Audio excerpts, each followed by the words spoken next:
বুঝাবার জন্য আমি প্রায় ঘটনাটা বলি ভাই। এই 2013-14 সালের দিকে একটা পদ্মা নদীতে লঞ্চ ডুবছিল, পিনাক 6 লঞ্চ। ওই লঞ্চের ভিতরে আমাদের পরিচালে একটা পটুয়াখালীর একটা সন্তান ছিল আব্দুল্লাহ নামে। ওই এর বাবা ছিল না, ছেলেটা ছিল এতিম। ওই আব্দুল্লাহর মা ছিল অসুস্থ, ছেলেটা ঢাকায় গার্মেন্টসে চাকরি করত। ওই লঞ্চটার মধ্যে ছিল।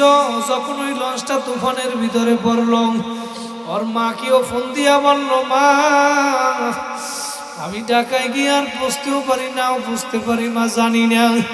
যদি আমি ঢাকায় পৌঁছাইয়া তোমারে আমি ফোন দিব, টেনশন করবা না, তুমি ওষুধ খাইয়া ঘুমাইয়া পড়বা। মা তো অসুস্থ, মায়ের মন কেন জানো মানে না।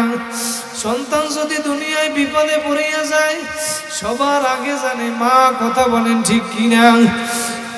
এবার ওই সন্তান যখন ওই লঞ্চের ভিতরে তুফান শুরু হইয়া ডুইবা গেল, মায়ের মন কেমন যেন ছটফট করে। মা এবার টিভি চার্জে সংবাদ দেখার জন্য দেখে টিভির নিচে ব্রেকিং নিউজে লেখা উঠছে ওই পিনাক 6 লঞ্চটা পদ্মা নদীর ভিতরে ডুইবা গেল।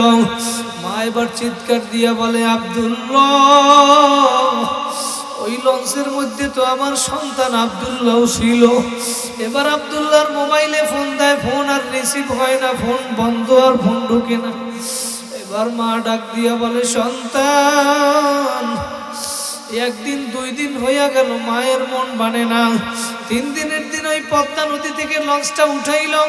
বাবা, মিথ্যা ঘটনা, আমরা পত্রিকায় দেখছি, ভিডিও দেখছি। ওই লঞ্চ থেকে উঠানোর পরে 3 দিন পরে শুধু লাশ আর লাশ, লাশের মিছিল শুরু হইয়া গেল। ওই মুরব্বী মা, বুড়া মানুষ ছটফট করিয়া কাঁদে, আর সহ্য করতে না পাইরা পদ্মা নদীর কাছে চলে আসলো। ওই লাশগুলা উঠাইয়া রাখলো, একটার পর লাশ আর লাশ। মা এবার গিয়া মন মানে না, লাশ উল্টাইয়া সন্তান আব্দুল্লাহরে খোঁজে। আর পদ্মা নদীর দিকে তাকাইয়া কেমন যেন ডাক দিয়া বলে, পদ্মা নদী রে, তুই আমার সন্তান আব্দুল্লাহরে কোথায় হারাইছো? 3 দিন 4 দিন 5 দিন হইয়া গেল, আব্দুল্লাহর কোনো খোঁজ পাই না। 1 সপ্তাহ হইয়া গেল। 7 দিনের দিন আব্দুল্লাহর মোবাইল থেকে একটা কল আসলো মায়ের মোবাইলে। মা এবার ফোনটা রিসিভ কইরা বলে, আব্দুল্লাহ বাবা, তোর জবান থেকে 1 সপ্তাহ হইয়া গেল আমি মা ডাক শুনি না। তুই আমারে মা ডাকো না, 1 সপ্তাহ হইয়া গেল বাবা। ওই পাশ থেকে আওয়াজ আসলো, মা আমি আব্দুল্লাহ না, আমি পদ্মা থানার ওসি সাহেব বলছিলাম। আপনার সন্তান আব্দুল্লাহর লাশটা পাইছি, ওর প্যান্টের পকেটে মোবাইলটা পাইলাম। মোবাইলের সিমটা খুইলাম আর মোবাইলে ঢুকাইলাম, এই মা লেখা নাম্বার পাইলাম, আপনারে আমি ফোন করলাম। মা, ওর লাশটা পদ্মা থানায় আছে, আপনি কালকে আইসে ওর লাশটা নিয়ে যাইয়েন। বাইরে আমি যেটা বুঝাতে চাইলাম, 1 সপ্তাহ হইয়া গেছে, ওই সন্তান আব্দুল্লাহর লাশটা পইচা গন্ধ বের হইয়া গেছে, মানুষ কাছেও যাইতে পারে না। কিন্তু মা যে কি জিনিস, মা এবার পদ্মা থানায় গিয়া ওই আব্দুল্লাহর পচা লাশটা কোলের মধ্যে লইয়া ডাক দেয়, আব্দুল্লাহ। পত্রিকায় লেখছে ওই আব্দুল্লাহর পচা গালের ভিতরে ওর মা চুমা দেয়। চুমার কারণে পচা গোস্ত মায়ের ঠোঁটের সাথে লাইগা পড়ে। তারপরেও মা সন্তানের লাশটা ফালাইয়া দেয় না। আমার মাওলা কেমন যেন ডাক দিয়া বলে, বান্দা বান্দি রে, একটা সন্তানের যদি মায়ের যদি মায়া এত হইতে পারে, আমি মাওলা তার চেয়েও তোদের জন্য কোটি কোটি গুণ বেশি মায়া। আমি মাওলা তোদের জন্য বেশি মায়া। হে বান্দা বান্দি, দুনিয়ার সমস্ত মায়ের মমতাও যদি একত্রিত করো, তার চেয়েও আমি মাওলার কোটি কোটি গুণ বেশি মায়া। তোরা গুনাহ করছো, ভুল করছো, আমি মাওলা তোদের দিকে তাকায়া রইছি এখনো। বান্দা বান্দি আয় আয় আয়, তোদেরকে আমি জোহরে ডাকলাম, ফজরে ডাকলাম, আসরে ডাকলাম, মাগরিবে ডাকলাম, ইশায় ডাকলাম, তোরা মসজিদে আসো না। আমি মাওলা রাগ করিয়া খানা বন্ধ করি নাই, পানিও বন্ধ করি নাই, বাতাসও বন্ধ করি নাই। আমি আবার রাত্রবেলা তোদের প্রথম আসমানে আইসা ডাকি, আয় আয় আয়, দুনিয়ার মানুষের দরজা যদিও বন্ধ, মেরি দরওয়াজা কভি বন্ধ नहीं होता। আমি মাওলার দরজা তোদের জন্য কখনো বন্ধ না, বন্ধ না। আমি মাওলার দরজা তোমাদের জন্য 24 ঘন্টা খোলা। বাজা বাজা গরচে হাসতি বাজা, घर का फैरोगे बुरूबत पुरुस्ती बाजा इधर का है मदर का है नौमीदीनी सदबरा कर तौबा शिकस्ती बाजा। বান্দা বান্দি তুই একবার ভুল করছো আয়, তুই দুইবার ভুল করছো আয়, তওবা করছো আবার তওবা ভাঙছো। তুই যদি পাহাড় পরিমাণ গুনাহ করিয়া ফেলাও, তোর গুনার পরিমাণ যদি আসমান পর্যন্ত চলিয়া যায়, তোর গুনাহ যদি দুনিয়ার সম পরিমাণ হইয়া যায়, তারপরেও যদি তুই ক্ষমার আশায় আমারে আইসা ডাক দেও আল্লাহ, আমি মাওলা ওই আসমান পর্যন্ত ক্ষমা নিয়া তোর দরবারে আমি হাজির হইয়া যাব। আমি মাওলা তো দয়ার মাওলা, আমি মাওলা বড় মায়ার মাওলা। মা বাবার কথা স্মরণ হইলে যদি চোখের পানি পড়ে, ছাত্র উস্তাদের কথা স্মরণ হইলে চোখের পানি পড়িয়া যায়। আমার মাওলা ছাত্র উস্তাদের ভিতরে একটা মায়া লাগাইয়া দিছে, ছাত্র উস্তাদের একটা বেতের বাড়ি দিল। ছাত্র যখন কান্না করে উস্তাদ সহ্য করতে না পাইরা পাশের রুমে গিয়া উস্তাদ আবার একলা একলা কান্না করে।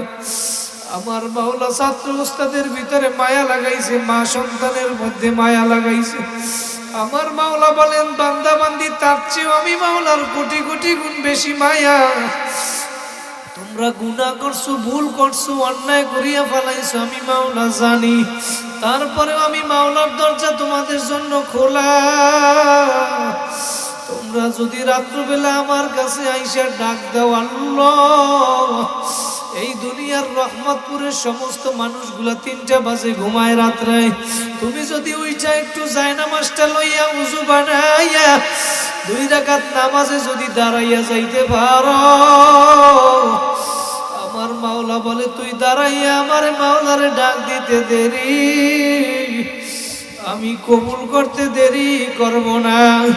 কাজেও আমার ভাইরা আজকে আমার মাওলা যেহেতু এই ময়দানে নিয়ে আসলো, আজকে এই ময়দান থেকে জীবনের শেষ ময়দান মনে করিয়া জীবনে আর গুনার কাজ করবা না, নেকের আমল ছাড়বা না, মা বাবারে কষ্ট দিবা না। এই ময়দানে আজকে আমার মাওলার কাছে তওবার মতো তওবা করবা,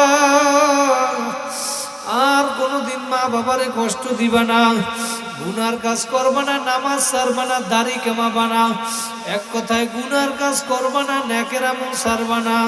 দিলের ভিতরে যদি মুনাফিকি না থাকে, নিয়াত যদি সহি হয়, 2টা হাত আমার মাওলারে দেখায়া দাও। সবাই সব যাই জোরে একটা ডাক দেন আল্লাহ, সবাই ডাক দেন আল্লাহ। হাত 2টা জায়গায় একটু সবাই দাঁড়ান, দাঁড়ায়া যান, দাঁড়ান আমার মাওলা দেখুক, সবাই দাঁড়ান, দাঁড়ান আমার মাওলা দেখুক, ডাক দেন আল্লাহ। প্রায় অর্ধরাত্র হইয়া গেল, মাওলা তুমি প্রথম আসমান থেকে তাকাইয়া দেখো, এই মাদ্রাসার ময়দানে আমরা হাত তুললাম মালিক, দুনিয়ার কোনো উদ্দেশ্য নাই, দুনিয়ার কোনো উদ্দেশ্য নাই, গুনাহ করিয়া ফেলাইছি আল্লাহ, তুমি তাকাইয়া দেখো। সবাই তোমার কাছে তওবা করতেছে মালিক, সবাই আমার সাথে পড়েন আস্তাগফিরুল্লাহাল্লাযী লা ইলাহা ইল্লা হুয়াল হাইয়ুল কাইয়্যুম ওয়া আতুবু ইলাইহি লা হাওলা ওয়ালা কুওয়াতা ইল্লা বিল্লাহিল আলিয়্যিল আযীম। ইয়া রাসূলুল্লাহ, ইয়া হাবিবাল্লাহ, নেকি কাকে বলে, নেকি কি জিনিস এইটা আমাদেরকে বুঝাইয়া দেন। নবী ডাক দিয়া বলে সাহাবীরা রে, ওই যে মদিনা শরীফে উহুদ পাহাড় দেখো, উহুদ পাহাড়, এই পাহাড়টা মাইলকে মাইল লম্বা, পাশেও মাইলকে মাইল, উঁচায়ও মাইলকে মাইল, ঠিক কিনা? নবী বলে সাহাবীরা রে, এই উহুদ পাহাড়টা যদি সব স্বর্ণের হইয়া যায়, আর স্বর্ণের উহুদ পাহাড়টার যেই পরিমাণ মূল্য হবে, ছোট্ট একটা নেকির মূল্য এই স্বর্ণের উহুদ পাহাড়ের চাইতেও আমার মাওলার কাছে অনেক বেশি দামি। আমরা নেকির পাগল হইয়া নেক কাজ কইরা আমার মাওলার হুকুম মাইনা কবরে যাইতে চাই। কারা কারা সানা রাখবার দুইটা হাত জাগাইয়া জোরে আল্লাহ বলিয়া ডাক দেন। আমার মাওলা দেখুক, আরো জোরে ডাক দেন আল্লাহ। আমার মাওলা ডাক দিয়া বলে, বান্দা বান্দি রে, দুনিয়ায় বইসা তোমরা আমি মাওলারে ডাক দিবা একবার আল্লাহ, তোমরা আমারে ডাক দিবা একবার, আর আমি মাওলা তোমাদের ডাকে সাড়া দেব ৭০ বার। আমার মাওলা তো দয়ার মাওলা। এবার ওমর রাদিয়াল্লাহু তাআলা ভোর রাত্রে তাহাজ্জুদ নামাজের সময় এসে বলে, মা আপনার পাত্রটা দেন, আমি বানিয়ে এনে দিই। ওই মহিলা ডাক দিয়া বলে, ওমর তোমার একটু আগে কে যেন আমারে আইসা বানিয়ে দিয়া গেছে। এবার ওমর রাদিয়াল্লাহু তাআলা চিন্তা করে, আমি ফজরের পরে আসলাম পানি দিতে পারি না, আজকে তাহাজ্জুদে আসলাম তাও পানি দিতে পারি না, আজকে রাত্রে আমি ঘুমাবই না, দেখবো কে আইসা পানি দিয়া যায়।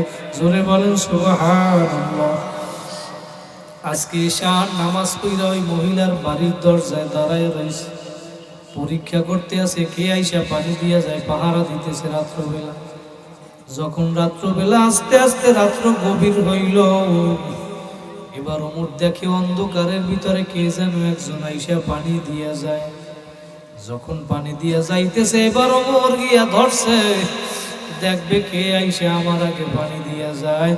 এবার ওমর যাইয়া দেখে যে আগে পানি দিয়া গেল সে ১ নম্বরে জান্নাতের সার্টিফিকেট পাইছে, আবু বকর সিদ্দিক। এবার চোখের পানি ফালাইয়া ডাক দিয়া বলে, আবু বকর তোমার সাথে আমি কোনোদিন নেকের পাল্লা দিয়া পারি নাই রে।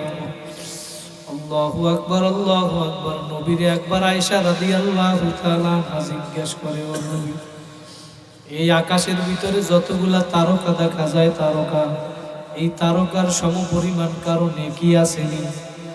আয়েশা রাদিয়াল্লাহু তাআলা মনে করছিলেন আল্লাহ নবী মনে হয় আমার আব্বুর কথা বলবে, আবু বকর সিদ্দিক। এবার আল্লাহ নবী ডাক দিয়া বলে, আয়েশা ওই তারকার সমপরিমাণ নেকি আছে? বলে কার? বলে ওমরে ফারুক রাদিয়াল্লাহু তাআলা। এবার আয়েশার মনটা বেজার হইয়া গেল। এবার আল্লাহ নবী ডাক দিয়া বলে, আয়েশা ওই আসমানের তারকার সমপরিমাণ নেকি আছে, সেইটা হইল ওমরের।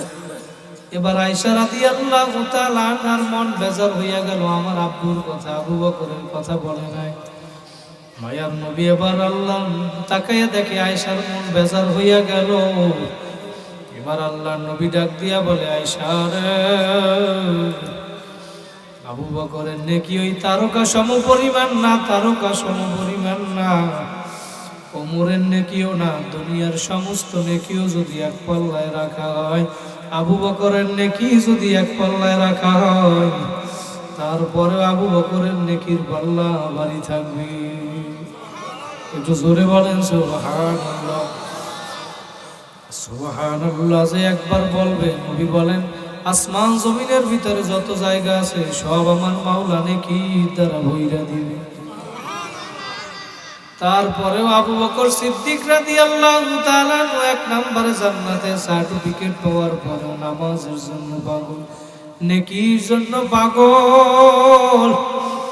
সাহাবাদের ঈমান কি রকম ছিল আমার মাওলা এই জন্য ১ নম্বর পারার ২ নম্বর পৃষ্ঠায় সূরা বাকারা আমার মাওলা জানায় দেন, আমিনু কামা আমানান নাস, তোমরা ঈমান আনো সাহাবায়ে কেরাম যেরকম ঈমান আনছে।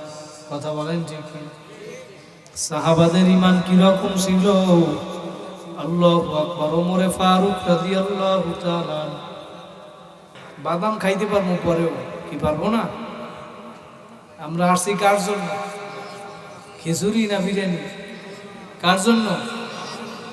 আল্লাহ বলে, যারা আমার জন্য এই ময়দানে আসছো, উশহিদুকুম আন্নী ক্বাদ গফারতু লাহুম, আমি মাওলা তোমাদের সবাইরে মাফ কইরা দিলাম।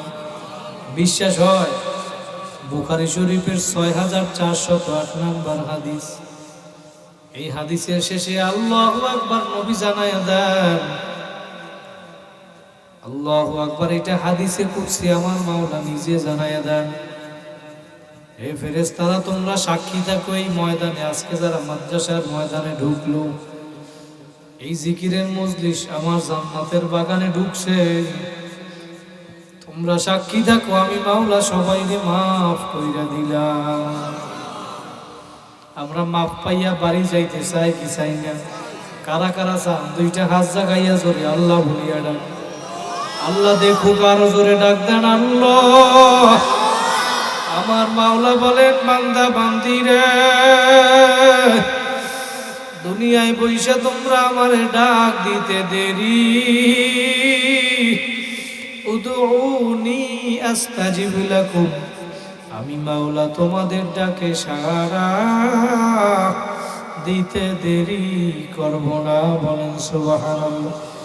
ও আমার ভাইরা, বরিশালের আমার ভাইরা, আমার যুবক বাবারা, আমার মুরব্বী বাবারা, আমার পর্দার আলেম মা বোনেরা, ও আমার স্কুল কলেজ ছাত্র পড়ুয়া ভাইরা, একটু দিলের গান লাগাইয়া শোনো বাবা। আসন দিয়া বসো, 10টা মিনিট মাথাটা নত কইরা দাও, দিলটাকে আমার মাওলার সঙ্গে লাগাইয়া দাও, আর মনে মনে ভাবো আমার মাওলা কেন দুনিয়ায় পাঠাইলো, কি করতেছি আর কি নিয়ে রওনা করলাম।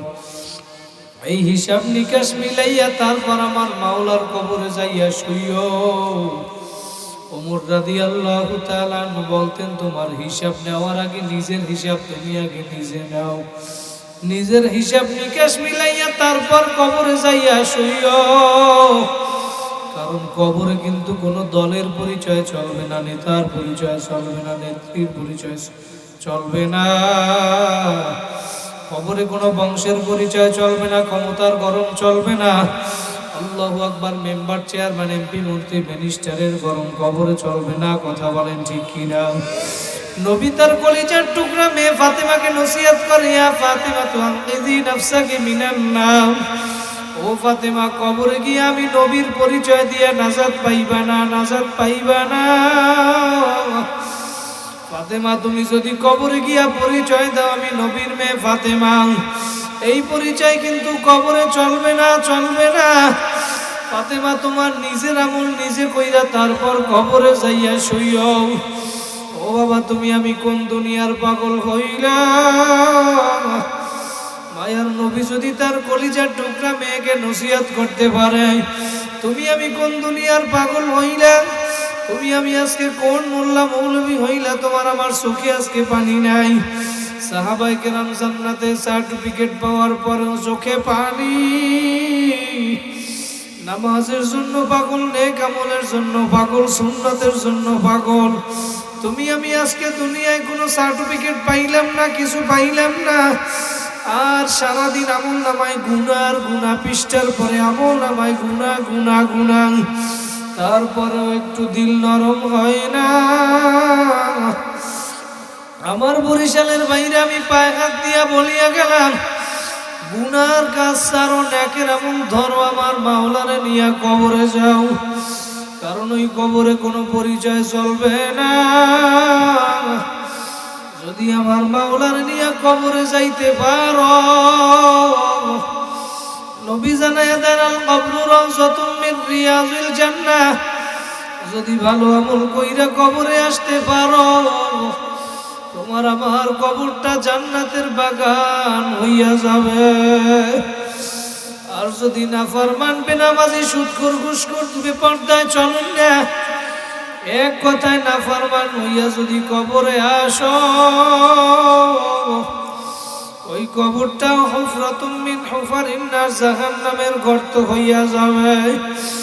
আল্লাহু আকবার, আল্লাহু আকবার। ওই জাহান্নামের আযাব সহ্য করার শক্তি দুনিয়ার কোনো মানুষের নাই। কাজী আমি বাবারা পায়ে হাত দিয়া বলিয়া গেলাম, আমার মাওলা যেহেতু এই মাহফিলে নিয়ে আসলো, আজকের থেকে এই মাহফিল থেকে তওবা করিয়া বাড়ি যাবা, জীবনে আর গুনার কাজ করবা না, নেকের আমল ছাড়বা না, নামাজ ছাড়বা না, মা বাবারে কষ্ট দিবে না, জীবনে জীবনে যা গুনার কাজ করিয়া ফালাইছ, আজকে এই ময়দান থেকে তওবার মতো তওবা করিয়া বাড়ি যাবা। তুমি যদি তওবার মতো তওবা করতে পারো, আমার মাওলা মাফ করতে দেরি করবে না। কারণ আমার মাওলা কোরআনের ভিতরে জানায় দেয়, বান্দা বান্দিরা,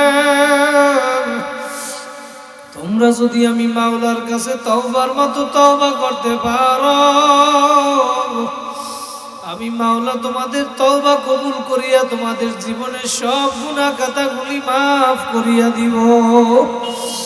আল্লাহ পাক বলেন, বান্দা বান্দি আমি মাফ করব, শুধু তাই নয়, আমি তোমাদের গুনাহগুলারে সব নেকের দ্বারা পরিবর্তন করিয়া দিব। বলেন সুবহানাল্লাহ। কাজী ভাইরা, গুনাহ করিয়া ফেলাইছি, ভুল করিয়া ফেলাইছি, আজকে দিলটাকে নরম কইরা দুই ফোঁটা চোখের পানি ফালান, মাথাটা নত কইরা চক্ষু দুইটা বন্ধ কইরা আপনার গুনার কথা আপনি একটু স্মরণ করেন, কারণ আপনার গুনার কথা আপনি জানেন। যদি আপনি চক্ষু বন্ধ কইরা এখন গুনার কথা স্মরণ করেন আর মনে মনে ভাবেন, আমার মাওলা আমারে দুনিয়ায় কেন পাঠাইল, আমি কি করতেছি আর কি নিয়ে মাওলার কবরে রওনা করলাম, আমি যদি গুনার কাজ, আমার গুনার খবর যদি মানুষ জানতো, আমারে সভাপতি বানাইতো না। আর আমার গুনার খবর যদি মানুষ জানতো, আমার এই চেয়ারে বসাইতো না। আমার গুনার খবর যদি মানুষ জানতো, মাদ্রাসার মুহতামিম বানাইতো না। আমার গুনার খবর যদি মানুষ জানতো, তাবলীগের আমির বানাইতো না। আমার গুনার খবর যদি মানুষ জানতো, আমারে মুজাহিদ কমিটির সদর বানাইতো না। আল্লাহ আকবার। নিজের গুনার খবর নিজে জানো, গুনার কথা স্মরণ করিয়া দুই ফোঁটা চোখের পানি ফালাও। নবী বলে, উম্মতেরা কাঁদো কাঁদো, ইবকু ইবকু ফাইল্লাম তাবকু ফাতাবাকু, যদি কান্না না আসে কান্নার বাহানা করো, তাতেও সওয়াব। মান বাকা মিন খাশিয়াতিল্লাহ হারামাল্লাহু তিলকাল আইনা আলান নার, যেই চক্ষু আমার মালিকের ভয় কাঁদবি, ওই চক্ষু আমার মাওলা জাহান্নামে দিবে না। ও আমার বরিশাল রহমতপুরের ভাইরা, আমার মুরব্বী বাবারা, ও আমার পর্দার আড়ালের মা বোনেরা, জ্ঞানী গুণী পণ্ডিত আমার বাবারা, একটু দিলের কান লাগাইয়া শোনো। যেই নবী ইন্তেকালের সময় তোমারে আমারে বলে নাই, যেই নবী সারা জীবনে উম্মতের জন্য কষ্ট করলো, আজকে সেই নবীর আদেশ নিষেধ মানো না, তুমি কার আদর্শ বাস্তবায়ন করার জন্য চেষ্টা করো। যেই নবীর আদেশ নিষেধ মানো না, সুন্নাত অনুযায়ী চলো না। আল্লাহু আকবার। সাহাবায়ে কেরাম জান্নাতে সার্টিফিকেট পাওয়ার পরেও নেকির পাগল হইল কিভাবে? আমার মায়ার নবীরে কিভাবে ভালোবাসলো?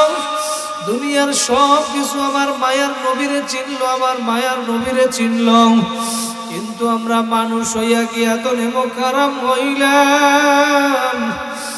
আল্লাহু আকবার। আমার মায়ার নবীরে গাছ চিনলো, মাছ চিনলো, দুনিয়ার পশু পাখি আমার নবীরে চিনলো, বনের হরিণী নবীরে চিনলো, উট হইয়া আমার নবীরে চিনলো, কিন্তু আমরা মানুষ হইয়া নবীরে চিনতে পারি নাই। আমার মাওলা 3 নাম্বার পারায় কোরআনের ভিতরে জানায় দেয়, সূরা আলে ইমরানের ভিতরে আমার মাওলা জানায় দেন, কুল ইন কুনতুম তুহিব্বুনাল্লাহ ফাত্তাবিউনি ইউহিব্বুকুমুল্লাহ ওয়া ইয়াগফির লাকুম যুনুবাকুম ওয়াল্লাহু গফুরুর রহিম। হে নবী, আপনি দুনিয়ার মানুষদেরকে জানায়া দেন, তোমরা যদি আমি মাওলাকে পাইতে চাও, আমি মাওলারে ভালোবাসতে চাও, ফাত্তাবিউনি, তাহলে আমার নবীকে অনুসরণ করো। আর যদি নবীকে অনুসরণ করতে পারো, ওয়া ইয়াগফির লাকুম যুনুবাকুম, আমি তোমাদের সবাইরে মাফ কইরা দিব। আমার নবীর অনুসরণ কেমনে করবা? নবী জানায় দেয়, মান আহাব্বা সুন্নতি ফাকাদ আহাব্বানি ওয়া মান আহাব্বানি কানা মাই ফাল জান্নাহ। নবীর সুন্নতকে মুহাব্বত করবা, তারা যেন আমি নবীকেই মুহাব্বত করলাম। আর যারা আমি নবীকে মহাব্বত করবা তারা আমি নবীর সাথে জান্নাতে থাকতে পারবা। কারা কারা নবীর সাথে জান্নাতে থাকতে চাই দুইটা হাত জাগাইয়া জোরে আল্লাহ বলিয়া ডাক দেন, আর জোরে ডাক দেন আল্লাহ। আল্লাহু আকবার। নবীর সাথে জান্নাতে থাকতে চাইলে আমল আছে, আমল যদি আমল করতে পারো তাহলে আমার মায়ার নবীর সাথে জান্নাতে থাকতে পারবেন। বলবো আমলের কথা বলবো। মুসলিম শরীফের হাদিস, রবিয়া ইবনে কাব রাদিয়াল্লাহু তাআলা আনহু বর্ণনা করেন, আমি একদিন রাত্রিবেলা মায়ার নবীর সাথে রাত্রি যাপন করলাম। রবিয়া ইবনে কাব বর্ণনা করেন, রাত্রিবেলা যখন তাহাজ্জুদ নামাজের সময় হইল, নবী এখন ওযু বানাইবেন, তাহাজ্জুদ নামাজ আদায় করবেন। রবিয়া ইবনে কাব রাদিয়াল্লাহু তাআলা আনহু বর্ণনা করেন, আতাইতুহু বিউযুইহি ওয়া হাজাতিহি, আমি নবীর প্রয়োজনীয় জিনিসগুলো আইনা দিলাম, ওযুর পানি আইনা দিলাম। এবার নবী ওযু বানাবেন, ওযু বানাইতেছে, আর তখন আমার রবিয়া ইবনে কাব বর্ণনা করেন আমার দিকে তাকাইলেন, তাকাইয়া বলতেছে, রবিয়া ইবনে কাব তুমি এই মুহূর্তে আমার কাছে যা চাইবা আমি নবী তোমাকে তাই দিয়ে দিব। বলেন সুবহানাল্লাহ। যদি ওই সময় দুনিয়ার আমরা কেউ হইতাম নবীর কাছে কি চাইতাম? যার চাহিদা অনুযায়ী সে চাইতো। কথা বলেন ঠিক কিনা? কেই বলতো নবী আমার গাড়ি বাড়ির মালিক বানায়া দেন, ধন সম্পদের মালিক বানায়া দেন, জায়গা জমির মালিক বানায়া দেন। কিন্তু রবিয়া ইবনে কাব রাদিয়াল্লাহু তাআলা আনহু, সাহাবায়ে কেরাম কেমন জান্নাতের পাগল ছিল, এত কিছু চাওয়া সত্ত্বেও তিনি নবীর কাছে চাইতেছেন, আসআলুকা মুরাফাকাতাকা ফিল জান্নাহ, নবী আমি দুনিয়ার কিছু চাই না, আমি নবী আপনার কাছাকাছি জান্নাতে থাকতে চাই। রবিয়া ইবনে কাব এই কথা বলার পরে নবী ডাক দিয়া বলে, রবিয়া ইবনে কাব তুমি কি আমার কাছে জান্নাতেই থাকতে চাও? আও গায়রা যালিকা, এইটা ছাড়া কি আর কিছু চাও না? রবিয়া ইবনে কাব বলে, নবী না না না, হুয়া যালিকা, আমি ওইটাই চাই, আপনার কাছাকাছি জান্নাতে থাকবো। নবী এবার ডাক দিয়ে বলে, রবিয়া ইবনে কাব তুমি যদি আমার কাছাকাছি জান্নাতে থাকতে চাও তাহলে আমি নবী, আল্লাহু আকবার। নবী বর্ণনা করেন, ফাআইন্নি আলা নাফসিকা বিকাসরাতিস সুজুদ, তুমি তাহলে বেশি বেশি নামাজ পড়ো, বেশি বেশি সিজদা দাও। যত বেশি বেশি সিজদা দিবা, নামাজ আদায় করবা, তত বেশি আমি নবীর কাছাকাছি জান্নাতে থাকতে পারবা। জান্নাতে থাকতে চাইলে নামাজ পড়া লাগবে না কি লাগবে না? একদিন না সব দিন। নবী জানায় দেয়, আল ফারকু বাইনাল আবদি ওয়াল কুফরি তারকুস সালাহ, মুসলমান আর কাফেরের মাঝে পার্থক্য অনেক, তার মধ্যে একটা হইল নামাজ। ঠিক কি না? এই জায়গায় অনেক মানুষ আছেন যারা ফজরের নামাজে মসজিদে আসে না, আসে না নাই? ঈশার নামাজও পড়ে নাই, রাত্রে মাহফিল শুনিয়া বাড়ি যেয়ে ঘুমাইলো, কিন্তু ফজরের নামাজও পড়তে আসবে না। আল্লাহর কসম এই মাহফিল দিয়া কোনো ফায়দা হবে না। সারা রাত্র যদি বয়ান করি ফজরের 2 রাকাত সুন্নাতের সমানও হবে না। কথা বলেন ঠিক কি না? আজকে যারা ঈশার নামাজ আদায় করছেন আবার আইসা ফজরের নামাজ আদায় করবেন। নবী মুসলিম শরীফের হাদিসের ভিতরে জানায় দেন, মান সাল্লাল ইশা ফি জামাতিন ফাকান্নামা কাওমা নিসফাল লাইল ওয়া মান সাল্লাস সুবহা ফি জামাতিন ফাকান্নামা সাল্লাল লাইলা কুল্লাহু, যারা ঈশা এবং ফজরের নামাজ জামাতে আদায় করবা পুরা রাত্র নফল ইবাদতের সব তাদের আমলনামায় আমার মাওলা দিয়ে দিবে। কালকে আইসা আবার ফজর নামাজ কারা কারা পড়বেন হাত জাগান, পরীক্ষা হয়ে যাও। নারায়ে তাকবীর। আল্লাহ কবুল করুক, বলেন আমিন। নামাজ পড়া লাগবে না কি লাগবে না? নবীর সুন্নাত অনুযায়ী চলা লাগবে না কি লাগবে না? নবী বলছেন, যারা আমার সাথে জান্নাতে থাকতে চাও তারা বেশি বেশি নামাজ পড়ো, বেশি বেশি সিজদা দাও। কথা বলেন ঠিক কিনা? আমরা এই নবীর উম্মত হইলাম বিনা দরখাস্তে আগেকার নবীরা পর্যন্ত এই নবীর উম্মত হওয়ার জন্য দোয়া করছে আল্লাহর কাছে। কথা বলেন ঠিক কিনা? আর আমরা বিনা দরখাস্তে সেই নবীর উম্মত হইলাম, তারপরেও মায়ার নবীর আদেশ নিষেধ মানো না, মানো না। আমার মায়ার নবী এই উম্মতের জন্য সারা জীবন কষ্ট করলো, সারা জীবন কাঁদলো। আমার মায়ার নবীরে পশু পাখিও চিনল, কিন্তু গাছ চিনল, মাছ চিনল, পাহাড় পর্বত নদী নালা সব কিছু আমার নবীরে চিনল। কিন্তু আমরা মানুষ হইয়া নবীরে চিনতে পারি না। কথা বলেন ঠিক কিনা? যদি নবীরে চিনতে পারতাম, নবীর আদর্শ শরীরের ভিতরে লাগাইতাম, নবীরে যদি চিনতে পারতাম, নবীর সুন্নাত অনুযায়ী চলতাম। কথা বলেন ঠিক কিনা? কিন্তু আমরা নবীরে চিনতে পারি না। একটা গাছ হইয়া আমার মায়ার নবীর ভালোবাসায় চিনতে পারলাম। হযরত জাবের রাদিয়াল্লাহু তাআলা আনহু একবার মায়ার নবী ঘুমায়া রইছে, দাঁড়ায় দাঁড়ায় পাহারা দিতেছে। নবী দাঁড়ায় দাঁড়ায় দেখে, জাবের রাদিয়াল্লাহু তাআলা আনহু দাঁড়ায় দাঁড়ায় দেখে নবী ঘুমায়া রইছে, জাবের রাদিয়াল্লাহু তাআলা আনহু পাহারা দিতেছে। আল্লাহু আকবার। জাবের রাদিয়াল্লাহু তাআলা হঠাৎ কইরা দেখে দূর থেকে একটা গাছ মানুষের মতো হাইটা হাইটা মায়ার নবীর মাথার কাছে দাঁড়াইল। কতক্ষণ দাঁড়াই আবার ওই গাছটা যাইয়া নিজের জায়গায় লাইগা গেল। এবার আল্লাহ নবী ঘুম থেকে ওঠার পর জাবের রাদিয়াল্লাহু তাআলা আনহু বলে, নবী আপনি ঘুমায়া থাকা অবস্থায় আমি জাদু দেখছি, জাদু। বলেন সুবহানাল্লাহ। আল্লাহ নবী বলে, জাবের তুমি কি জাদু দেখছো? বলে, নবী আপনি যখন ঘুমায়া থাকেন ওই দূর থেকে ওই গাছটাই আপনার মাথার কাছে দাঁড়াইল। কতক্ষণ দাঁড়াইয়া থাকার পরে আবার নিজের জায়গায় গিয়া চইলা লাইগা গেল। নবী আমার মনেই হয় না যে গাছটা তার নিজের জায়গা থেকে একবার উঠে আসছিল। এবার নবী জানায় দেয়, জাবের তুমি জাদু দেখো নাই, জাদু দেখো নাই, জাদু দেখো নাই। ওই গাছটা যখন দূর থেকে আমি নবীরে দেখতেছিল, ওর মন ভরতেছিল না, তখন ওই গাছটা মাওলার কাছে দোয়া করছে, মালিক তুমি আমারে অনুমতি দাও, আমি তোমার হাবিব আমার এত কাছে ঘুমায়া রইছে, আমি দূর থেকে দেখি আমার মন ভরে না, তুমি একটু আমারে অনুমতি দাও, কাছে যাইয়া মন বইরা দেখি। এবার আমার মাওলা গাছের দোয়া কবুল করছে। গাছ এবার নবীর মাথার কাছে গিয়া দাঁড়ায় দাঁড়াইয়া নবীর চেহারার দিকে তাকাইয়া রইছে। গাছ হইয়া নবীরে চিনল, মাছ হইয়া নবীরে চিনল, উট হইয়া নবীরে চিনল। মায়ার নবী যখন বিদায় হজের সময় 100 উট কুরবানি করলো। আল্লাহ নবী নিজ হাতে 40টা উট কুরবানি করলো। কিতাবের ভিতরে আসে যখন ওই উটগুলা নবী কুরবানি করতেছিল, জবে করতেছিল, তখন ওই বাকি উটগুলার ভিতরে প্রতিযোগিতা শুরু হইয়া গেল। কে আইসা নবীর ছুরির নিচে আগে গলা লাগাইবে। উট হইয়া আমার নবীরে চিনল।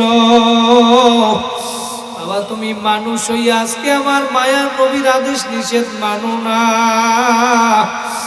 নবীর সুন্নাত অনুযায়ী চলো না রে বাবা, চলো না। তুমি আজকে মুসলমান দাবি করো কিন্তু নবীর আদেশ নিষেধ মানো না, আমার মাওলার হুকুম মানো না। মুসলমান দাবি করো তুমি নামাজ পড়ো না, তুমি মুসলমান দাবি করো সুদ ঘুষের ভিতরে তুমি লিপ্ত, তুমি মুসলমান দাবি করো মিথ্যা কথা ছাড়ো না, তুমি মুসলমান দাবি করো বেপরদায় চলো, তুমি মুসলমান দাবি করো এক কথায়, তুমি মুসলমান দাবি করো মুখে, কিন্তু আমরা নামে মুসলমান কাজে মুসলমান হইতে পারি না। কথা বলেন ঠিক কিনা? এই জন্য আমার মাওলা কোরআনের ভিতরে জানায়া দিয়েছেন, ওয়ালা তামুতুন্না ইল্লা ওয়া আনতুম মুসলিমুন, মুসলমান না হইয়া কিন্তু কেউ কবরে আসবা না। এখন আপনি বলতে পারেন, হুজুর আমরা তো মুসলমান, আমরা মুসলমান ঠিক নামে কিন্তু কাজে হইতে পারি না। কথা বলেন ঠিক কিনা? যদি কাজে মুসলমান হইতাম আজকে 30 বছর হইয়া গেল আমি ফজরে মসজিদে আসি না, আজকে 40 বছর হইয়া গেল আমার ঘরের ভিতরে টিভি সিনেমায় আমার স্ত্রী সন্তানরা লঙ্গ নাচ গান দেখে, নর্তকী দেখে বিভিন্ন গুনার কাজ করে। আজকে 30-40 বছর হয়ে গেল আমি সুদ ঘুষ ছাড়তে পারি না। আজকে 30 বছর হয়ে গেল আমি মিথ্যা কথা ছাড়তে পারি না। তাহলে আমি মুসলমান নামে হইলাম, কাজে আমি মুসলমান হইতে পারি নাই। কথা বলেন ঠিক কিনা? আমরা আমার মাওলার হুকুম মানিয়া, আমার মাওলা যেইভাবে আমল করতে বলছেন সেইভাবে আমল করি। আমার মাওলার হুকুম মানিয়া, আমার মাওলাকে রাজি খুশি কইরা আমরা কবরে যাব। আর একবার 2টা হাত জাগাইয়া জোরে আল্লাহ বলিয়া ডাক দেন। আমার মাওলা দেখুক, আরো জোরে ডাক দেন আল্লাহ। আমার মাওলা বলেন, বান্দা বান্দিরে তোমরা উলিদুল্লাহ আউদুর রহমান, তোমরা আমি মাওলারে আল্লাহ বইলা ডাকো কিংবা রহমান বইলা ডাকো। যেই নামে আমি মাওলারে তোমরা ডাকো না কেন, আমি মাওলা তোমাদের ডাকে সাড়া দিতে দেরি করি না। আমি মাওলা বড় দয়ার মাওলা, আমি মাওলা বড় মায়ার মাওলা। বান্দা বান্দি আমি মাওলা তোদেরকে বড় আদর করিয়া বানাইছি। আমি মাওলার ছেলেও নাই, মেয়েও নাই, লামি আলি দোয়ালা মিউলাদ। আমি কাউকে জন্ম দেই নাই, কারোর থেকে আমি জন্ম নেই নাই। আমি মাওলা তোদেরকে বড় আদর করিয়া বানাইলাম। বান্দা বান্দি আয় আয় আয়, তোরা গুনাহ করছো, ভুল করছো, নৈরাশ হইস না। আমি মাওলার দরবার থেকে নৈরাশ হইস না। আমার দরবার নৈরাশ হওয়ার দরবার না। গুনাহ করছো, ভুল করছো, অন্যায় করিয়া পালাইছো, আমি মাওলার দরবারে আইসা যদি আমারে ডাক দাও, তোমরা আইসা আমি মাওলারে ডাক দিতে দেরি, আমি মাওলা কবুল করতে দেরি করব না। ও আমার বরিশাল রহমতপুরের মাধব পাশার আমার যুবক ভাইরা, আমার মুরব্বী বাবারা, তুমি আমলের মতো যদি অল্প আমল করতে পারো, তাহলে আমার মাওলা তোমারে আমারে নাজাত দিয়া দিবে। কথা বলেন ঠিক কিনা? সাহাবায়ে কেরাম ঈমান, তাদের ঈমান কিরকম ছিল, তাদের আমল কিরকম ছিল? তাদের ঈমানটা ছিল নির্ভেজাল, ঈমান আমলটা ছিল নির্ভেজাল। তুমি যদি ঈমান এবং আমল নির্ভেজাল করতে পারো, তাহলে আমার মাওলা তোমারেও আমারে সাহাবীদের সাথে মিলাইয়া জান্নাত দিয়া দেবে। কথা বলেন ঠিক কিনা? সাহাবায়ে কেরাম তাদের আমল কিরকম ছিল? আল্লাহু আকবার, আল্লাহু আকবার। মায়ার নবীর কাছে একজন মহিলা এসে একবার বলতেছে, মা, আমার এমন একজন যুবকের সাথে আমার বিবাহ বন্ধন আবদ্ধ করিয়া দেন। যেই যুবক 3টা শর্ত, 3টা গুণ যেই যুবকের ভিতরে থাকবে, ওই যুবকের সাথে আমার বিবাহ পড়াইয়া দেন।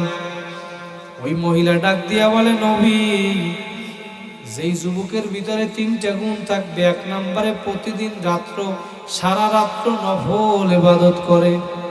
কি করে? 2 নম্বরে যেই যুবকের মধ্যে প্রতিদিন 1 খতম কোরআন তেলাওয়াত করে, এই গুণটা থাকবে। 3 নম্বরে যেই যুবক সারা বছর রোজা রাখে। কি রাখে? নবী বলে, এমন লোক আমি কোথায় পাবো? কিন্তু সাহাবীদের ভিতরে একজন দাঁড়ায় গেছে, লাব্বাইকা ইয়া রাসূলুল্লাহ, বলেন আল্লাহু আকবার। নবী ডাক দিয়ে বলে, তুমি কি পারবা? বলে, হ্যাঁ আমি পারবো। এবার আল্লাহ নবী বলে, সাহাবী, তাহলে তোমার আমি এই মহিলার সাথে বিবাহ পড়াইয়া দেব। তোমার কি মোহরানা আছে? বলে, না, আমার তেমন কিছু নাই। বলে, সূরা পারো কয়টা মুখস্থ? বলে, 10টা সূরা আমি মুখস্থ পারি। বলে, এই 10টা সূরা তুমি এই মহিলাকে শিখাবা, তোমার এইটাই হইল মোহরানা। বলেন সুবহানাল্লাহ। আল্লাহ নবী বিবাহ কত সহজ করছে, আর আমরা কঠিন বানাই। ঠিক কি না? মেয়ের বাবা বলে কাবিল লাগবে 10 লাখ, 5 লাখ। ওর নিয়ত খারাপ, চিন্তা করছে যদি 5 লাখ 10 লাখ হয়, তাহলেও আমার মাইয়ারে ছাড়তে পারবে না, ছাড়লে টাকা দেওয়া লাগবে। যেই বিবাহের শুরুতে হয় নিয়ত খারাপ, ওই বিবাহের মধ্যে কোনোদিন বরকত হইতে পারে না। কথা বলেন ঠিক কি না? কথাটা মনে আসতো, বইলা দিলাম। কথা বলেননি ঠিক নেই? এরকম হয় কি হয় না?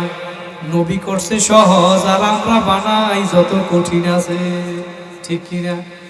নবী এবার সাহাবীকে ওই মহিলার সাথে বিবাহ পড়াইয়া দিল। এবার 1 মাস 2 মাস হইয়া গেল, সাহাবী যেই ওয়াদা দিছিল প্রতিদিন 1 খতম কোরআন, প্রতিদিন প্রতি রাতের নফল ইবাদত এবং সারা বছর রোজা, অনেক দিন যাওয়ার পরে ওই মহিলা নবীর কাছে আইসে বলে, নবী আপনি যেই সাহাবীরে আমার স্বামী বানায়া দিয়েছেন, এর ভিতরে যেই 3টা গুণ থাকার কথা ছিল, রাত্রবেলা নফল ইবাদত, দিনে 1 খতম কোরআন, সারা বছর রোজা রাখবে, বলে একটা আমলও সে করে নাই। নবী এবার ডাকতে বলছে সাহাবীরে ডাকো। এবার সাহাবীরে ডাকার পরে নবী বলতেছে, তুমি না বলছিলা প্রতিদিন 1 খতম কোরআন পড়বা? ওই সাহাবী এবার ডাক দিয়া বলে, নবী আমি প্রতিদিন 1 খতম কোরআন পড়ছি। বলে কেমনে পড়ছো? তোমার স্ত্রী তো বলছে তুমি পড়ো নাই।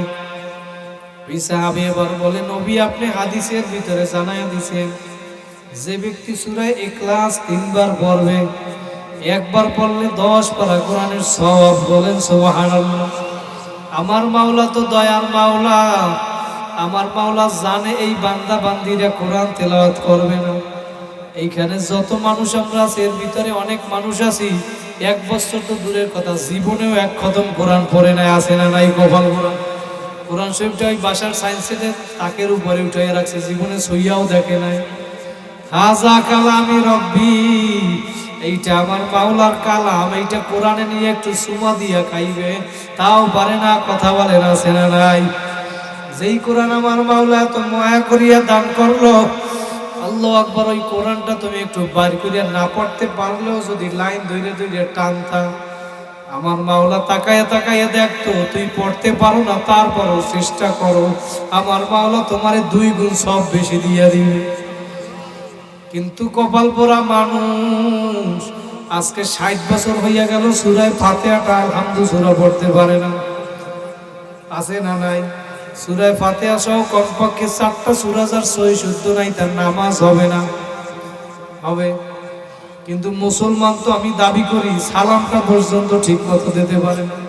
আসসালামু আলাইকুম বলে কি বলে না? কিন্তু নাম মুসলমান, বয়স হয়েছে 60-50। তাহলে আমার মধ্যে হিন্দুর মধ্যে আর পার্থক্য হইল কি? সালামটা পর্যন্ত ঠিক মতো দেবে না, সূরা ফাতিহা পড়তে পারে না, আর সূরা ইখলাসও করতে পারে না। আমার মাওলা এত সহজ বানাইলো, তোমাদেরকে আমি কোরআন দান করলাম, সওয়াব সারা আমার কাছে আসবা। আমি মাওলা এইটা এই জন্য চাই না, আমি এই জন্য তোমাদের জন্য সূরা ইখলাস নাজিল করলাম। বান্দা বান্দি 1 বার পড়বি 10 পারার সওয়াব, 2 বার পড়বা 20 পারার সওয়াব, 3 বার পড়বা 30 পারার সওয়াব।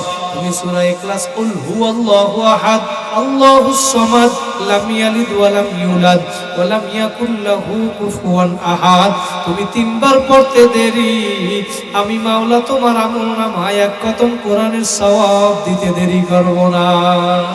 কারা কারা পড়বেন প্রতিদিন? জোরে হাত জাগাইয়া আল্লাহ বলিয়া ডাক দেন, নারায়ে তাকবীর। আল্লাহ কবুল করুক, বলেন আমিন।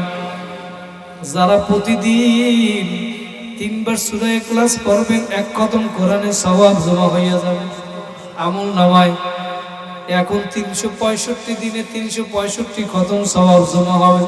এই যে ডিসেম্বরের শেষের দিকে যে সবাই অনুষ্ঠান করবে বছরের শুরুতে, রাত্রবেলা মানুষ ঘুমাইতে পারে না গান বাজনার কারণে, হয় কি হয় না? হ্যাপি নিউ ইয়ার, ওরা আনন্দ করে, বছর শেষ হয়েছে, নতুন বছর আসছে, আনন্দ আমরাও করব। কেন করব? এই 365 দিনে আমার আমলনামায় 365 খতম কোরআনের সওয়াব জমা হইয়া গেছে। সুবহানাল্লাহ। পারা যাবে না ইনশাআল্লাহ? সাহাবীর ভিতরে কয়টা গুণ থাকা লাগবে? একটা গুণ কি? প্রতিদিন 1 খতম কোরআন। এবার ওই সাহাবী বলে, আমি প্রতিদিন 1 ক্লাস সূরা বেশি বেশি পড়ি, তাহলে দেশ আমলনামায় সওয়াব হইছে কি হয় না? এইটা দিয়ে নাজাত পাইয়া গেল, পার পাইয়া গেল। নবী এবার বলে, তুমি বলছো সারা রাত নফল ইবাদত করবা, তা তো করো না, তোমার স্ত্রী বলছে তুমি ঘুমাইছো। বলে নবী আপনি হাদিসের ভিতরে বলছেন, মান সাল্লাল ইশা ফি জামাতিন ফাকান্নামা কাওমা নিসফাল লাইল ওয়া মান সাল্লাস সুবহা ফি জামাতিন ফাকান্নামা সাল্লাল লাইলা কুল্লাহু। নবী বলছেন, যারা ঈশার নামাজ এবং ফজরের নামাজ জামাতে আদায় করবা, পুরা রাত্র আমলনামায় নফল ইবাদতের সওয়াব দেয়া হবে। সাহাবী বলেন, আমি ঈশা এবং ফজরের নামাজ জামাতে আদায় করছি। সুবহানাল্লাহ। এবার নবী বলতেছে সাহাবী তুমি বলছো সারা দিন রোজা রাখবা, সারা বছর রোজা রাখবা, কই রাখো না? এবার সাহাবী বলতেছে নবী আপনি হাদিসের ভিতরে জানায়া দিয়েছেন যে ব্যক্তি একটা রোজা রাখবে, একটা রোজার বিনিময়ে আল্লাহ পাক 10টা রোজার সওয়াব দান করবে। আমার মাওলাই উম্মতের জন্য কত সহজ বানায়া দিল আমল। একটা আমলের বিনিময়ে আমার মাওলা এক নেকির বিনিময়ে 10 নেকি দেয়। দেয় কি দেয় না? একটা টাকা আপনি দান করবেন, আমার মাওলা 10টা টাকা আপনারে এমন জায়গা দিয়ে দেবে আপনি কল্পনাও করতে পারেন না। হয় কি হয় না? বিশ্বাস হয়? দিতে পারে কি পারে না? দেওয়ার মালিক কে? জোরে বলেন কে? ইন্নাল্লাহা আলা কুল্লি শাইইন কাদির। সমস্ত ক্ষমতার মালিক একমাত্র আল্লাহ।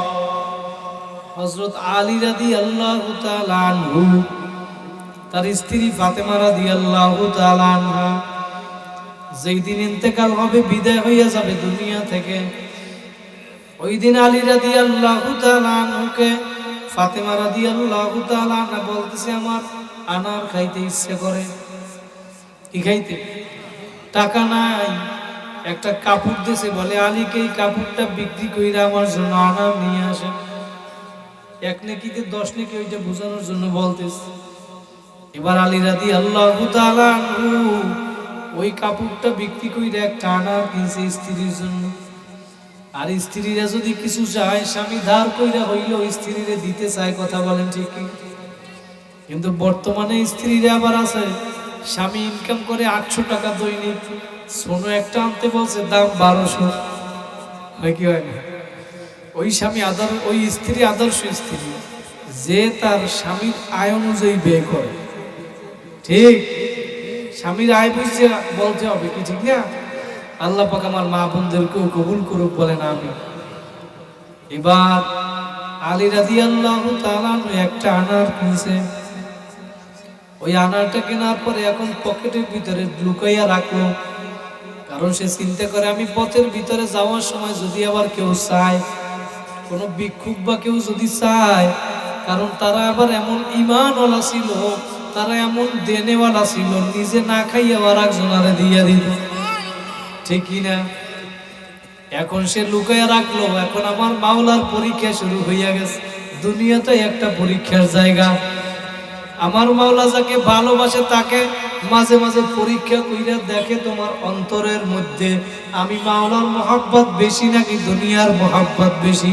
যে ওই পরীক্ষায় পাশ করবা তাকে আমার মাওলা আরো বেশি দান করবে। কি কথা বলেন ঠিক?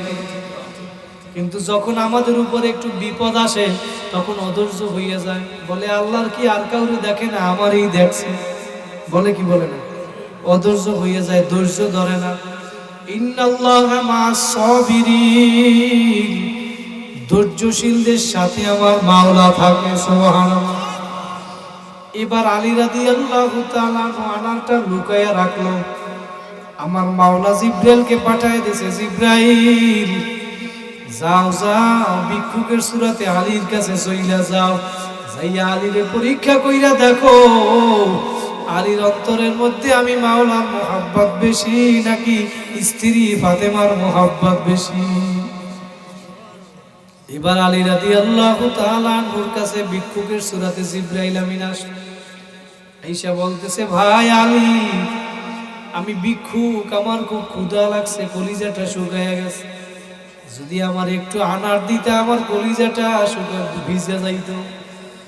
আলী রাদিয়াল্লাহু তাআলা আনহু বলে আমার কাছে আনার আছে, আমি লুকায়া রাখলাম, এই ভিক্ষুক কেমনে জানলো? এই ভিক্ষুক তো আর ভিক্ষুক না, ভিক্ষুক হইল জিবরাইল আমিন। কথা বলেন ঠিক কিনা? আমার মাওলা পাঠাইয়া দিয়েছে জিবরাইলকে। জিবরাইল আমিন এবার বলে ভাই একটু আমারে আনার দাও। এবার আলী রাদিয়াল্লাহু তাআলা কি করবেন, বের কইরা আনারটা ভাগ করলো, অর্ধেক আনার এবার ভিক্ষুককে দিল। ওই ভিক্ষুক অর্ধেক আনার খাইয়া বলতেছে আলী তুমি আমারে অর্ধেক আনার দিছো, অর্ধেক আনার খাইলাম আমি, খাওয়ার কারণে আমার কলিজাটা অর্ধেক ভিজিয়া গেছে, যদি আর আনারটু দাও বাকি কলিজাটাও আমার ভিজিয়া যাবে। সুবহানাল্লাহ। মাওলার পরীক্ষা কেমন! এবার আলী রাদিয়াল্লাহু তাআলা কি করবে, পুরা আনারটা দিয়ে দিল। ভিক্ষুক এবার খাইয়া সব বলে আমার কলিজাটা ভিজে গেল। এবার আলী রাদিয়াল্লাহু তাআলা মন বেজার বাড়ির দিকে আসতেছে। ফাতেমা রাদিয়াল্লাহু তাআলা ঘরের ভিতর থেকে দেখে স্বামীর মন বেজার। আর ফাতেমা স্ত্রীও কেমন ছিল, আমার নবীর মেয়ে। ফাতেমাও ডাক দিয়া বলে, স্বামী তুমি যদি ঘরের ভিতরে হাসি না দিয়ে আসো, আমি ফাতেমা তোমারে ঘরে উঠতে দেব না। আর আমাদের স্ত্রীরা যদি কিছু আনার জন্য বলে, যদি আমি না আনতে পারেন, আপনি না আনতে পারেন, তাহলে ঘরে ঢুকার তো দূরের কথা, তালাক ডিভোর্স পর্যন্ত হইয়া যায়। কথা বলেন ঠিক? কত স্বামী জামা দিতে পারে নাই, ড্রেসের কারণে ডিভোর্স হয়েছে, আছে না নাই? আর তারা কেমন ছিল সাহাবায়ে কেরাম? আমার মাওলা বলে, আমিনু কামা আমানান নাস, ঈমান আনো সাহাবায়ে কেরাম যেরকম ঈমান আনছে। এবার আলী রাদিয়াল্লাহু তাআলা আয়েশা যখন ঘরের ভিতরে ঢুকবে, মায়ার নবী হযরত সালমান ফার্সিকে দিয়া 10টা আনার দিয়া আল্লাহর নবীর কাছে আল্লাহর নবী 10টা আনার সালমান রাদিয়াল্লাহু তাআলা আনহুর কাছে দিয়ে আলী রাদিয়াল্লাহু তাআলা আনহুর কাছে পাঠাই দিয়েছে। আলী রাদিয়াল্লাহু তাআলা আনহু এবার যখন ঘরের ভিতরে ঢুকবে, দেখে সালমান ফার্সি আনা নিয়ে আসছে। এবার সালমান ফার্সি আবার আলীকে পরীক্ষা করতে চায়। একটা আনার বুঝিয়া লুকাইয়া 9টা আনার আলীকে দিল। কিন্তু আলী রাদিয়াল্লাহু তাআলা আনহুর বিশ্বাস ছিল, আমি একটা আনার দান করছি, আমারে আল্লাহ পাক 10টা দান করবে। কথা বলেন ঠিক কিনা? এবার আলী রাদিয়াল্লাহু তাআলা আনহু ডাক দিয়ে বলে, সালমান তুমি এই 9টা আনার আসছো, আমার নবী মনে হয় এটা আমারে দেয় না, অন্য কাউরে দিছে। কারণ আমার বিশ্বাস, আমি একটা দান করছি, আল্লাহ আমারে 10টা দিবে। সালমান বলে, আলী তুমি পরীক্ষায় পাশ করছো, আনার তোমারে নবী 10টাই পাঠাইছে, তোমারে 10টাই পাঠাইছে। বলেন আল্লাহু আকবার। এক নেকিতে 10 নেকি। ওই সাহাবী এবার বলে, নবী আপনি বলছেন একটা রোজার বিনিময়ে 10টা রোজার সওয়াব, আমি রমজান মাসে 30টা রোজা রাখছি, তাহলে একটার বিনিময়ে যদি 10টা হয়, 30 গুণ 10 কত হয়? 300। কয়শো? এক বছরে কয় দিন? 365 দিন। তাহলে 300 দিন রোজা রাখার সওয়াব হয়ে গেল। নবী বলে, তাহলে আরো তো 65 দিন বাকি আছে। ওই সাহাবী এবার বলে, নবী আপনি বলছেন যারা ঈদের পরে আবার 6 রোজা রাখবে, 6 রোজা কয় রোজা? আবার 6 রোজা রাখবে, একটার বিনিময়ে আমার মাওলা 10টা করিয়া নেস সওয়াব দেবে রোজার। তাহলে আমি 6 রোজাও রাখছি, তাহলে হইল কয়টা? 60টা। 360 দিন, বছরে কয় দিন? 65 দিন। আর 5 দিন আমাদের মুসলমান ইসলাম শরীয়তের ভিতরে 5 দিন রোজা রাখা হারাম। কথা বলেন ঠিক? 2 ঈদের দিন এবং কুরবানির সময় আরো 3 দিন, 5 দিন রোজা রাখা হারাম। এবার মায়ার নবী ওই মহিলারে ডাক দিয়া বলে, এই তুমি জান্নাতি ব্যক্তি দেখতে চাও? বলে, কে না চায়? বলে, তোমার স্বামীর দিকে তাকাইয়া দেখো, টুকটাক আমল কইরা সে জান্নাতি হইয়া গেছে। একটু জোরে বলেন সুবহানাল্লাহ। আমরাও জান্নাতে যাইতে চাই কি চাই না? নবীর সাথে জান্নাতে থাকতে চাই কি চাই? তাহলে দুনিয়ায় বসে আমল করা লাগবে না কি লাগবে না? সাহাবায়ে কেরাম জান্নাতে সার্টিফিকেট পাওয়ার পরেও নেকির পাগল হইল। আল্লাহু আকবার, আল্লাহু আকবার। ওমরে ফারুক রাদিয়াল্লাহু তাআলা আনহু 2 নম্বরে জান্নাতে সার্টিফিকেট পাইল, তারপরেও নেকির জন্য পাগল। আল্লাহু আকবার। আলী রাদিয়াল্লাহু তাআলা আনহু, আবু বকর সিদ্দিক রাদিয়াল্লাহু তাআলা আনহু রাত্রবেলা মসজিদে নববীর পানি পড়ে আর কোরআন তেলাওয়াত করে, তাহাজ্জুদ নামাজের ভিতরে জোরে জোরে কান্না করে। মায়ার নবী পাশে হুজরার ভিতরে ঘুমায়া ঘুমায়া শুনতেছে, কে যেন মসজিদের ভিতরে কান্না করে। আল্লাহর নবী এবার আয়েশা দেখে মসজিদের ভিতরে কাঁদে। যে ব্যক্তি কান্না করে দুনিয়ার আর কেউ না, দুনিয়ার আর কেউ না। 1 নম্বরে জান্নাতে সার্টিফিকেট পাইল আবু বকর সিদ্দিক। এবার মায়ার নবী ডাক দিয়া বলে, নামাজ শেষ করার পর, আবু বকর তুমি তো জান্নাতে সার্টিফিকেট পাইলা, তারপরেও এত কেন কাঁদো? এবার আবু বকর ডাক দিয়া বলে, নবী আমার মাওলা সূরা ইয়াসিনের ভিতরে জানায়া দিয়েছেন, ওয়ামতাজুল ইয়াউমা আইয়ুহাল মুজরিমুন, কিয়ামতের ময়দানে আমার মাওলা ঘোষণা করবেন, নাফরমানের দলেরা তোমরা আলাদা হইয়া যাও, আমার নেককার বান্দা বান্দীদের থেকে তোমরা আলাদা হইয়া যাও। আবু বকর বলেন, নবী আমি যদি ওই দিন নাফরমানের কাতারে পড়িয়া যাই, আমি আবু বকরের কি উপায় হবে? ও আমার রহমতপুরের বরিশালের যুবক ভাইরা, আমার মুরব্বী বাবারা, ও আমার পর্দার আড়ালের মা বোনা, একটু 10টা মিনিট আসন দিয়া বইসা মাথার মতো কইরা দাও, দিলটাকে আমার মাওলার সঙ্গে লাগাইয়া দাও, আর মনে মনে ভাবো আমার মাওলা আজকে এই মাহফিলে নিয়ে আসছে, আবার আগামীকালকে এই মাহফিল থাকবে না রে বাবা, থাকবে না। আমার মাওলা কবুল করলে আগামী বছর মাহফিল হবে, তুমি আমি দুনিয়ায় থাকবো কোনো গ্যারান্টি নাই। এই জন্য আমার মাওলা যেহেতু নিয়ে আসছে, 2 ফোঁটা চোখের পানি ফালা আর মনে মনে স্মরণ করো রে বাবা, কার কোন দিন কোথায় মরণের ডাক আসবে।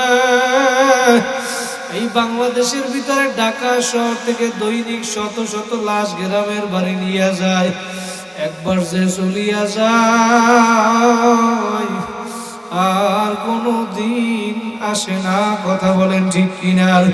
মহিলাদেরকে 5টা সাদা কাপড়ের প্যাকেট বানাইয়া, পুরুষদেরকে 3টা সাদা কাপড়ের প্যাকেট বানাইয়া ওই গ্রামের বাড়ি নিয়ে এখন ফালায় রাখবে। এখন তুমি একটু চক্ষু বন্ধ কইরা ভাবো, কই তোমার টাকার গরম, কই তোমার ক্ষমতার গরম, কই তোমার বংশের গরম, কই তোমার গাড়ির জায়গায় গাড়ি ভরিয়া রইল, বাড়ির জায়গায় বাড়ি ভরিয়া রইল। তুমি রিক্সা চালাইতে চালাইতে একদিন দুনিয়া থেকে বিদায় হইয়া যাবা, তোমার রিক্সাটা ভরিয়া থাকবে। দোকানদারি করতে করতে একদিন বিদায় হইয়া যাবা, দোকানটা ভরিয়া থাকবে। আল্লাহু আকবার ইমামতি করতে করতে একদিন চলিয়া যাবা, মসজিদ ভরিয়া থাকবে, তুমি থাকবা না। বাবা একদিন কিন্তু বিদায় হওয়া লাগবে, ওই সাদা কাপড়ের প্যাকেট কিন্তু একদিন হওয়াই লাগবে রে বাবা, হয়তো একদিন আগে একদিন পরে। এই জন্য ওই সাদা কাপড়ের প্যাকেট হওয়ার আগে তোমার নিজের হিসাব নিজে মিলাও, নিজের হিসাব কইরা তারপর কবরে যাইও, কারণ ওই কবরে কিন্তু কোনো পরিচয় চলবে না, কোনো পরিচয় চলবে না। এই জন্য বাবা দুনিয়ায় বৈশা যদি কোনো পরীক্ষায় একবারও ঠকো, 5 বারও যদি ঠকো, আবার পরীক্ষা পাশ করার আশা করা যায়। একবার যদি কোনো ব্যবসায় লস হয়, আর একবার লাভবান হওয়া যায়, কথা বলেন ঠিক কিনা? কিন্তু তোমার আমার যে আখিরাতের 5টা মামলা দাঁড়াইয়া রইল, আল্লাহু আকবার, মৃত্যুর মামলা, কবর, মিজান, হাসর, পুলসিরাতের মামলা, ওই একটা মামলায় যদি চইগা বস, দ্বিতীয়বার দুনিয়াতে আইসা জিতবার কিন্তু আর আশা নাই। এই জন্য বাবা আমার মাওলা যেহেতু আজকে এই মাহফিলে নিয়ে আসে, একটু চক্ষু বন্ধ কইরা গুনার কথা স্মরণ কইরা 2 ফোঁটা চোখের পানি ফালাও। যদি এই ময়দানে আজকে চোখের পানি ফালাইয়া আমার মাওলার কাছে তওবার মতো তওবা করতে পারো, আমার মাওলা তোমারে আমারে খালি হাতে ফিরাইবে না, সব গুনাহ আমার মাওলা মাফ করিয়া দিবে। এই জন্য বাবা তওবা করো। আমি পায়ে হাত দিয়ে বলিয়া গেলাম, এখনো সময় আছে, ফেরো ফেরো, গুনার কাজ ছাড়ো, নেকের আমল ধরো, আমার মাওলার হুকুম মানো, নামাজ পড়ো, বেপর্দায় চলিও না বাবা, সুদ ঘুষের ভিতরে লিপ্ত হইও না, আলেম ওলামাদের সাথে সম্পর্ক রাখো। তারপরেও যদি চোখে পানি না আসে বাবা, মনকে বুঝাও রে মন। এই ময়দানে মাহফিল শেষ করিয়া বাসায় গিয়া কেউ মাকে মা বলিয়া ডাক দিবা, আর কেউ বাবারে বাবা বলিয়া ডাক দিবা। আর এই ময়দানে এমন হতভাগা আছে যার মাও নাই বাবাও নাই, আর কোনোদিন মা বাবা বইলা ডাকতে পারবে না। যার মা নাই ওর পাশে বৈশা যখন আর একজন মা বলিয়া ডাক দেয়, যার মা নাই ওর কলিজাটা ফাইটে যায়। যার মা বাবা নাই সে জানে মা বাবা কি জিনিস। বাবা 2 ফোঁটা চোখের পানি ফালাও, কার জনম দুঃখী মা দুনিয়ায় নাই। 3 কান 5 কান সাদা কাপড়ের প্যাকেট বানাইয়া কবরে ফালাইয়া রাখছো। আজকে তুমি এত সুন্দর করিয়া ল্যাপ কম্বল গায়ে দিয়া এসির ভিতরে ঘুমাও, তোমার বাবার কথা কি একটু তোমার মনে পড়ে না? যেই বাবা কবর থেকে কেমন যেন ডাক দিয়া বলে, সন্তান তুই আজকে যেই বাড়ির ভিতরে থাকো ওই বাড়িটা তো তোর বাবা আমি বানাইছিলাম, ওই জায়গাটা তো আমি কিনিয়া দিছিলাম। কার মা নাই বাবা নাই চোখের পানি ফালাও। ওই টাকা পয়সা আমার কয়েকদিন আগে একজন বলতেছে, হুজুর আমার মা বাবা দুনিয়ায় নাই, হুজুর একটু আমার জন্য দোয়া কইরেন। বলে হুজুর আমি যখন আমার বাবা দুনিয়ায় ছিল একটা লঙ্গি পর্যন্ত গুনিয়া দিতে পারি নাই, কিন্তু আমি আজকে কোটি কোটি টাকার মালিক হইলাম, কিন্তু হুজুর আমার বাবা দুনিয়ায় নাই। যখন একটা লঙ্গির দিকে আমি তাকাই হুজুর, তখন আমার বাবার কথা মনে পইরা যায়। সারাদিন মানুষের সাথে চলাফেরা করি, সারাদিন ভালো থাকি, মা বাবার কথা মনে পড়ে না। কিন্তু হুজুর রাত্রবেলা যখন ঘুমাইতে যাই, মা বাবার কথা স্মরণ কইরা চোখের পানি ফালাইতে ফালাইতে বালিশ ভিজাইয়া ফেলাই। যার মা বাবা নাই সে জানে মা বাবা কি জিনিস। মা বাবার কথা স্মরণ হইলে সন্তানের চোখের পানি পড়িয়া যায়। আমার মাওলা মা বাবা সন্তানের মধ্যে একটা সেন্সর লাডার লাগাইয়া দিল। আমার মাওলা সেন্সর লাগাইয়া দিছে, সন্তানের কথা স্মরণ হইলে মা বাবার চোখের পানি পড়ায়। ওই ছোট একটা বাচ্চা 6 বছরে আমি সিলেটে গেছিলাম, বলে হুজুর ওর মা দুনিয়া থেকে বিদায় হয়ে গেছে, 6 বছরের বাচ্চাটা।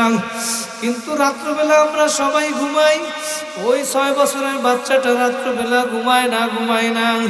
ওই 6 বছরের বাচ্চাটা রাত্রবেলা শুধু ঘুমের ভিতরে মা মা কইয়া ডাক দেয়। একদিন বলতেছে হুজুর রাত্রবেলা 3টা বাজে ওরে আমরা খুঁজিয়া পাই না। ওই 6 বছরের বাচ্চাটা 3টার সময় রাত্রবেলা যাইয়া দেখি মসজিদের পাশে ওর কবরে, মসজিদের পাশে ওর মাকে আমরা দাফন করছিলাম। ওই 6 বছরের বাচ্চাটা এবার ওই মসজিদের পাশে ওর মায়ের কবরের উপরে যাইয়া শুইয়া রইছে আর ডাক দেয় মা। বলে হুজুর আমি ওরে একটা নতুন জামা কিনিয়ে দিলাম। জামাটা পইরা বলতেছে মামা আমি এই জামাটা পইরা আমার আম্মারে আমি সর্বপ্রথম দেখাতে চাই। বলতেছে হুজুর অনেক সান্ত্বনা দেব, কিরকম বুঝাতে পারি নাই। ওর মায়ের কবরের পাশে ওরে নিয়ে গেলাম। ওই 6 বছরের বাচ্চাটা এবার ওই জামাটা পরিধান কইরা ওর মায়ের কবরের পাশে ঘুরে আর ডাক দিয়া বলে মা তুমি তাকাইয়া দেখো আমি নতুন জামা পরছি। যার মা বাবা নাই ও জানে মা বাবা কি জিনিস। এই ময়দানে অনেক আছো যার মা বাবারে 3 কান 5 কান কাপড়ের প্যাকেট বানাইয়া কবরে ফেলাইয়া রাখছো। একদিন গিয়া কবরের পাশে বলো না রব্বির হামহুমা কামা রব্বায়ানি সগীরা। মা বাবার ভিতরে সন্তানের ভিতরে আমার মাওলা মায়া লাগাইয়া দিল, কিন্তু তার চেয়েও আমার মাওলার কোটি কোটি গুণ বেশি মায়া।